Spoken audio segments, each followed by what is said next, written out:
Hello, welcome back to another 90 day. No, this is not 90 day. Welcome back to another Love is Blind recap. We're going to talk about season 7, episode 2, and I have officially developed a crush, y'all. I have developed a crush. It's a teeny tiny itty bitty crush.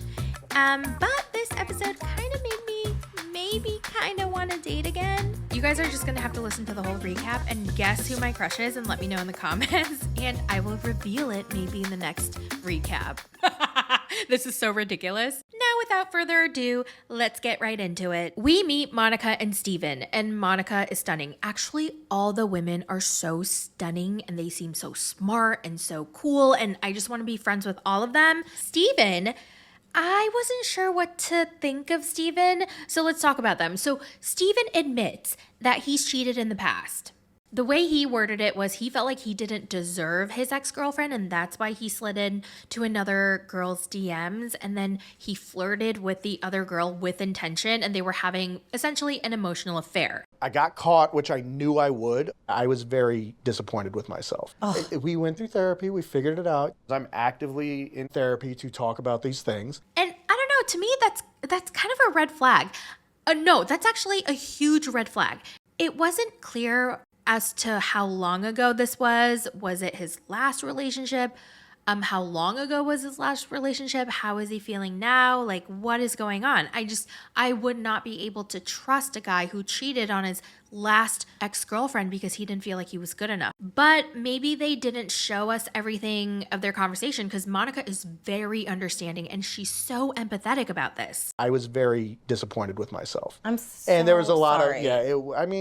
I mean, at least he sounds very regretful, and he is very self-aware as to why he cheated. He even went to therapy to work on himself and da-da-da-da, and that's all so wonderful. And because of that, I do believe he could be a reformed person, but we just don't know yet. Monica is so kind. She's so understanding. She's so sweet. I really like her. With her heart, I would be friends with her in real life. I really appreciate you sharing with me, and I want you to feel like you can tell me anything. Like, we're all human. Now, do you guys think Steven told her and was open and honest about the cheating thing because he wanted to be vulnerable? Or do you think he was trying to get ahead of this before maybe his ex exposed him on social media? Hannah is still second guessing her decision with Nick Dorca. She doesn't know if she really should have dumped him or not, especially after seeing how happy Brittany was after her date with Leo. Because remember, Hannah also likes Leo, so she thought she and Leo would just end up together. She didn't really think that she had other competition. She's looking at Brittany and she's going, oh, she's got it in the bag. Like, I don't want to compete. I don't want to work that hard. So let me bring back Nick Dorca.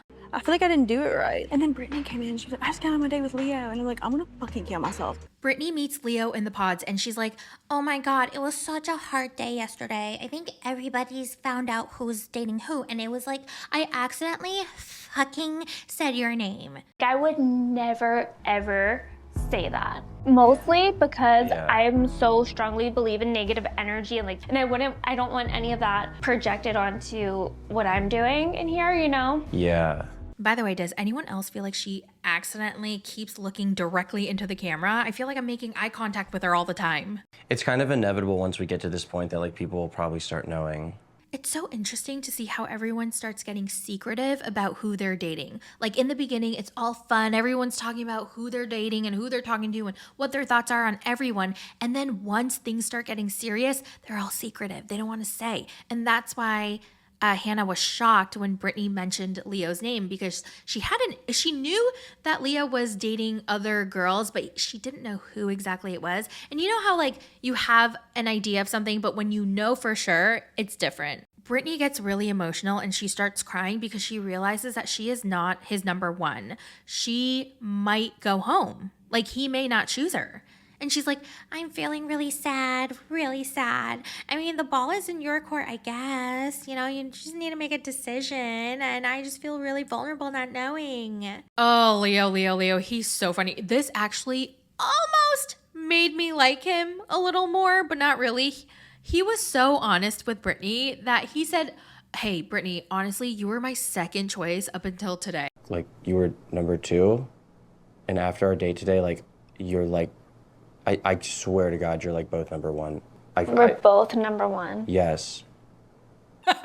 Listen, all I'm saying is if Leah wanted to be a shiesty motherfucker, he could have totally given her lip service and told her all this bullshit about she's the one, he's gonna pick her, all while he still didn't know who to pick. Hannah goes in the pods and guess who's there? Nick Dorka. After she dumped him. I don't know what's going on with me. Like, I think I'm going crazy. I don't know, from up and left, from left and right, and dipping down. And I don't know myself, Nick. And she tells him she felt pressure to end things with him because everybody in the living quarters told her to dump him. And he was like, oh, so you just listened to what everyone else told you? And she was like, yeah, I guess. She tells him, I'm afraid you're not going to like what you see. And then he's like, what if you don't like what you see? And she was like, oh, I didn't think about that.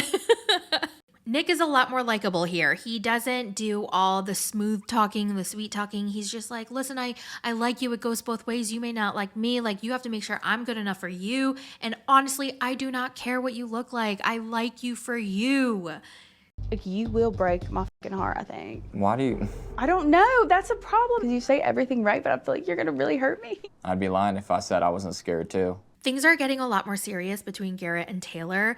I guess they got over the whole like, oh, I'm not white, I'm a different ethnicity. But in this episode, she got him an avocado plant or an avocado tree to symbolize like, wait, what was it? I thought it'd be cute, like, in 5 to 7 years, like, an avocados start providing other avocados. And that's, like, the timeline of when I want kids. And then Garrett's like, 5 to 10 years, that's a really long time. Is there any way you can compromise?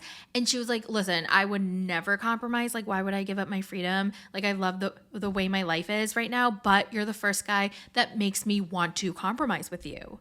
So I'm like, oh, wow, she really does love him. Well, maybe not love, but she really does like him. I will say Garrett and Taylor have really good banter. I enjoy their banter so much. I didn't mention this in my last recap, but the way they were talking about quantum physics and Heisenberg and all this other bullshit that I didn't understand, that was really cute. And even now, their jokes just bounce off of each other. They get each other. It's cute. It's funny. I really do like them, and I hope Garrett doesn't disappoint me. Okay, we meet someone new. His name is Bowden. He was born in Ukraine, and then he moved to the States when he was really young, and his biological dad died shortly after they moved to America, and then he was raised by a Filipino man. It wasn't clear if he's still in his life, if he was a stepdad, or if his mom was still with it. I don't know. And my dad who raised me is Filipino. He is my hero. He's the inspiration for who I try to be as a person. So he goes on a date with Marissa, who is the most adorable, most fun, effervescent. Like, she's just so positive and bubbly, and not in an annoying, forced way. I feel like she is genuinely this happy in real life. And they're just having really good conversation. He tells a story about how he almost got killed by a camel, and then he almost died when he went to help the war in Ukraine. He talked about how he didn't have to go, but he felt the need to go, like they needed help. All I can think about is like there's 19-year-old kids or maybe even younger kids who like have no training, and I don't have a wife or kids. I have military background. Like, who else should go help but me? I know I had a choice. I didn't have to go, but internally, I had no choice. Woo!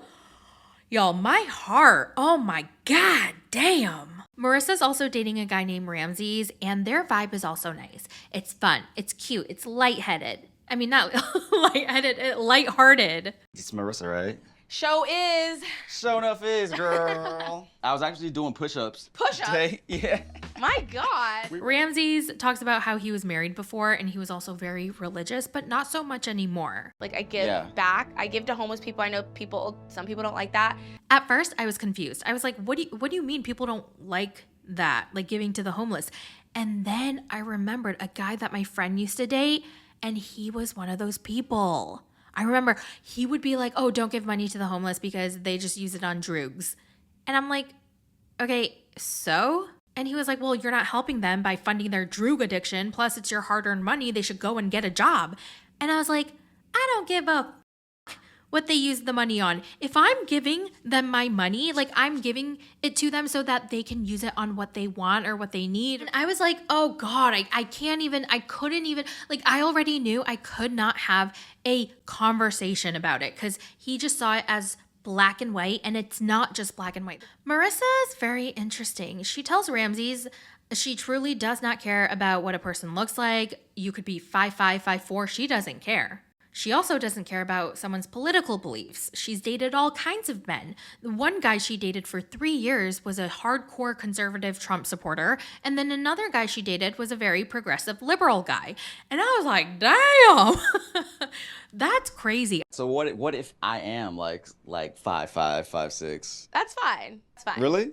I'm not gonna freaking say no to some guy because of his height. I never really cared much about the physical. I'm more like how they make me feel and how I get along with them. Taylor's in the women's living quarters and she finds a pot of sunflowers. And she immediately knew it was for her from Garrett. It was so sweet because I think in the pods they talked about what their favorite flowers were. And she said that her favorite flowers were sunflowers. And that gave me like a little butterfly in my heart because I remember the feeling that you get when a guy sends you flowers or like little surprises to let you know that they're thinking of you and that they miss you. And I love that feeling. Oh my God, should I start dating? Nah, never mind.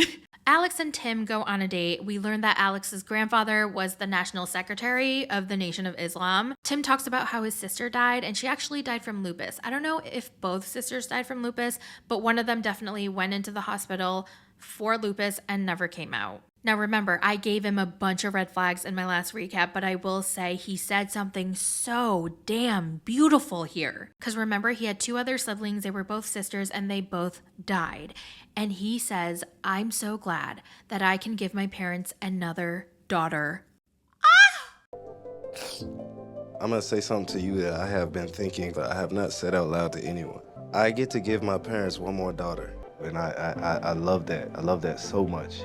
I don't take it lightly how close I feel to you and how grateful I am to have met you, even though we've never met. Oh my God. My heart, my effing heart. I wanted to cry. We get our first proposal of the season, and it's Garrett and Taylor. Yay! Monica asks Steven if he voted in the last presidential election, and he said yes. As an American and as a veteran, it is his duty to vote. And by the way, the election is coming up real soon, so make sure you're registered to vote and go out and vote. Monica thanks him again for his service. I don't know if it was like a recurring thing because he was like, oh, no, I know you're thankful. Like, you can stop. Like, I get it. You're welcome, but like, you don't have to say it every single time. Steven opens up again and he says he voted for Trump in 2016 simply because he did not like Hillary. And then in 2020, he voted for Biden because he saw what Trump did in office and he did not agree with it. I voted for President Trump because I didn't like Hillary in the first election. But I despise the way that Trump handled his time in office. And I voted for Biden. He also admits that his 2016 vote for Trump was not very educated. It was more like he voted Republican because his entire family is Republican, and that's just how his whole entire family voted. Republican. I definitely put a lot more thought and passion into that second vote than I did the first, and I will happily admit that my first vote wasn't the most educated vote. Now, the story is wild. Okay, Steven's grandmother, so his dad's mom, told everybody in the family that her son, Steven's dad, was half Italian. And then when they got older, his sister did a DNA ancestry test and found out they have no Italian in them. In fact, their dad wasn't Italian. He was half black. What? That is insane. How do you grow up your entire life without knowing like half of who you are? That's crazy. By the end of the episode, I was pretty impressed by Steven. I think it's huge to be able to openly admit that you've made mistakes, that your past decisions were uneducated, and that you've learned new things. But I really like Steven. I really do. That's emotional intelligence. Like, that is so attractive. That is so hot. And that is a man right there. Ashley and Tyler are still doing great. Tyler writes and says a prayer before their meal, and Ashley gets super emotional. So obviously faith is very important to the both of them. They are so cute. They're so effing cute. I love them. Oh, and I loved that they shared each other's playlists and their musics, and they listened to each other's songs together. I loved it. I love this so much. This was actually one of my favorite things that I did with the last guy I dated. It was at the height of the pandemic, and we were just exchanging music and songs with each other, and it was one of my favorite things because I feel like I got to really know a different side of him through his music and the songs, and the fact that I was able to share the music that I was so passionate about at the time, and he really enjoyed it. It was amazing. I loved it. Oh my God, I love this song. Are you listening? Yeah. I really love you. I want you to know you're safe and you're protected. Oh my gosh, should I start dating again? Nah. It's finally time for the first face-to-face reveal of this season. It's Garrett and Taylor. And I'm so freaking nervous because remember they just had that ethnicity gate where he found out that she wasn't white and he didn't know how to handle himself and he was shocked and he was speechless. I'm so nervous because right before the episode ends, Garrett says, "My love for Taylor is so strong that it's not gonna matter what she looks like." And then boom, the episode ends. What? What? Oh, what? I feel like because he ended with that statement, the complete opposite is gonna happen. Does anyone else have that feeling? Also, if you watch the entire 6 episodes, please do not spoil in the comments. Please. I am going to avoid the comments like the plague, just in case. Well, I'm gonna go run and watch episode 3 right now because I want to see this reveal. I think I might record my reaction. Yeah, I might do that. So anyway, let me know all your thoughts in the comments. Do not spoil. Remember, no spoilers in the comments. I love you guys, and I'll talk to you tomorrow. Bye!